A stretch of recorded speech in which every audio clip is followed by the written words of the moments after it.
신앙 고백하시겠습니다. 나는 전능하신 아버지 하나님 천지의 창조주를 믿습니다. 나는 그의 유일하신 아들 우리 주 예수 그리스도를 믿습니다. 그는 성령으로 잉태되어 동정녀 마리아에게서 나시고 본디오 빌라도에게 고난을 받아 십자가에 못 박혀 죽으시고 장사된 지 사흘 만에 죽은 자 가운데서 다시 살아나셨으며 하늘에 오르시어 전능하신 아버지 하나님 우편에 앉아 계시다가 거기로부터 살아있는 자와 죽은 자를 심판하러 오십니다. 나는 성령을 믿으며 거룩한 공교회와 성도의 교제와 죄를 용서받는 것과 몸의 부활과 영생을 믿습니다. 아멘. 다 함께 찬송가 357장 찬양하겠습니다.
오늘 하나님 말씀은 역대하 14장 2절부터 15절까지 말씀입니다. 아사가 그의 하나님 여호와 보시기에 선과 정의를 행하여 이방 제단과 산당을 없애고 주상을 깨트리며 아세라 상을 찢고 유다 사람에게 명하여 그 조상들의 하나님 여호와를 찾게 하며 그의 율법과 명령을 행하게 하고 또 유다 모든 성읍에서 산당과 태양상을 없애매 나라가 그 앞에서 평안함을 누리니라. 여호와께서 아사에게 평안을 주셨으므로 그 땅이 평안하여 여러 해 싸움이 없은지라. 그가 견고한 성읍들을 유다에 건축하니라. 아사가 일찍이 유다 사람에게 이르되 우리가 우리 하나님 여호와를 찾았으므로 이 땅이 아직 우리 앞에 있나니 우리가 이 성읍들을 건축하고 그 주위에 성곽과 망대와 문과 빗장을 만들자. 우리가 주를 찾았으므로 주께서 우리 사방에 평안을 주셨느니라 하고 이에 그들이 성읍을 형통하게 건축하였더라. 아사의 군대는 유다 중에서 큰 방패와 창을 잡는 자가 30만 명이요 베냐민 중에서 작은 방패를 잡으며 활을 당기는 자가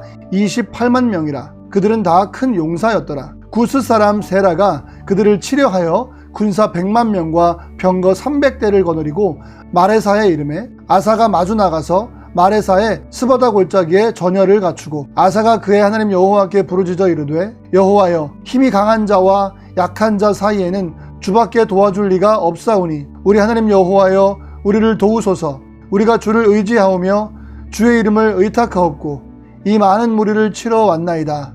여호와여 주는 우리 하나님이시오니 원하건대 사람이 주를 이기지 못하게 하옵소서 하였더니 여호와께서 구스 사람들을 아사와 유다 사람들 앞에서 치시니 구스 사람들이 도망하는지라. 아사와 그와 함께한 백성이 구스 사람을 추격하여 그날까지 이르매 이에 구스 사람들이 엎드러지고 살아남은 자가 없었으니 이는 여호와 앞에서와 그의 군대 앞에서 패망하였음이라.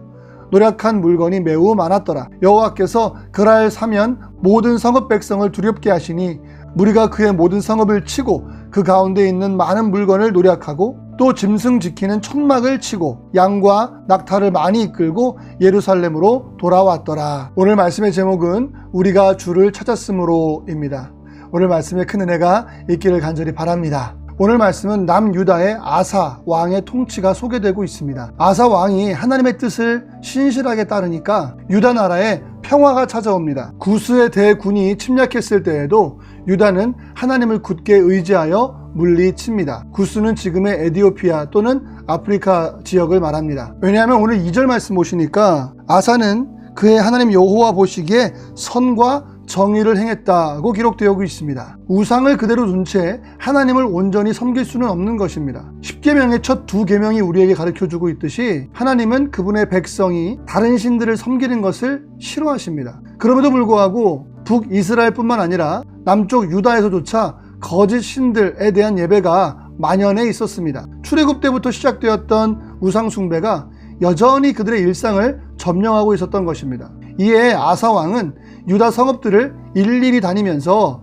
우상을 척결하는 개혁을 단행하기에 이릅니다. 오랜 시간 우상과 하나님을 겸하여 섬긴 유다 백성들에게는 엄청난 결단이 필요한 일이었죠. 왜냐하면 그 우상으로 인하여 생긴 생활 방식, 사고 방식들, 그리고 우상과 관련된 산업과 이에 생계를 의탁하는 많은 사람들이 있었을 것이기 때문입니다. 그러니까 하나님을 제대로 섬기려고 하니까 먹고 사는 문제에 부딪히게 되는 것이죠. 저와 여러분들의 삶도 마찬가지입니다. 하나님과 겸하여 섬기고 있는 내 안에 있는 우상이 무엇인지 살펴보아야만 합니다. 그리고 우상이 발견될 시에는 속히 척결해야만 합니다. 처음에는 먹고 사는 문제, 처음에는 생계의 위험이 올 수 있겠습니다.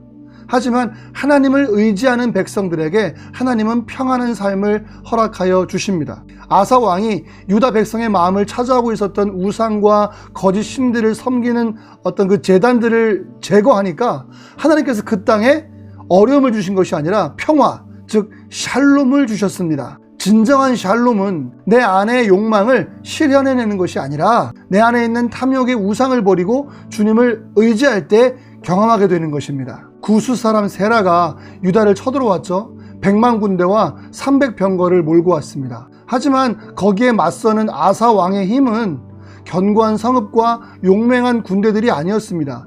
바로 하나님을 아는 지식이었습니다. 그는 하나님이 강한 자와 약한 자 사이에서 돕는 분이시며 그를 의지하는 자를 외면하지 않는 분임을 분명히 알고 있었습니다. 그래서 아무리 많은 군대가 와도 하나님을 이기지 못한다라는 믿음을 가지고 담대하게 구스의 100만 군대에 맞서게 됩니다. 우리에게도 하나님을 아는 지식이 필요합니다. 날마다 순종하는 일상의 경험을 통해서 하나님을 아는 지식과 함께 믿음이 축적돼야만 합니다. 그래서 어떤 어려움이 있다 하더라도 하나님을 아는 지식을 가지고 이겨낼 수 있는 것입니다. 하나님은 전심으로 자기를 의지하는 자들을 도와주십니다. 압도적인 구스의 군대 앞에서도 아사 왕과 유다 백성은 담대할 수 있었습니다. 하나님께서 믿음의 백성들에게 담대함을 주시고 또 그들의 대적들에게 두려움을 주셨기 때문입니다. 우리에게 문제가 무엇입니까? 우리를 둘러싸고 있는 상황의 심각함이 문제입니까? 아니면 우리가 하나님을 의지하지 못하는 것이 문제일까요? 주님을 의지하면서 믿음으로 맞선다면 더 이상 나를 둘러싸고 있는 상황들 속에서 두려움은 사라지게 될 것입니다. 오늘 하루도 삶의 현장 속에서 주님을 찾으시는 귀한 성도님들 되시기를 예수님의 이름으로 축원을 드립니다. 기도하시겠습니다. 하나님 아버지 감사합니다. 오늘도 귀한 하루를 허락하여 주셔서 감사드립니다. 하나님만이 나의 안전이시고 하나님만이 나의 평화이시며 하나님만이 나의 든든한 요새이심을 기억하게 하여 주시옵소서. 어려운 상황 속에서 어려운 현실 속에서 주님만 찾게 되는 저희들을 되게 하여 주시옵소서. 오늘 하루가 저물 때에는 하나님의 인도하심에 감사하는 저희들 되게 하여 주시옵소서. 오늘도 기적을 베푸실 하나님을 소망하며 이제는 우리 주 예수님의 은혜와 하나님의 사랑과 성령님의 역사하시는 은혜가 오늘 하루를 시작하는 모든 성도님들 머리 위에 지금부터 영원토록 함께 계실지어다. 아멘.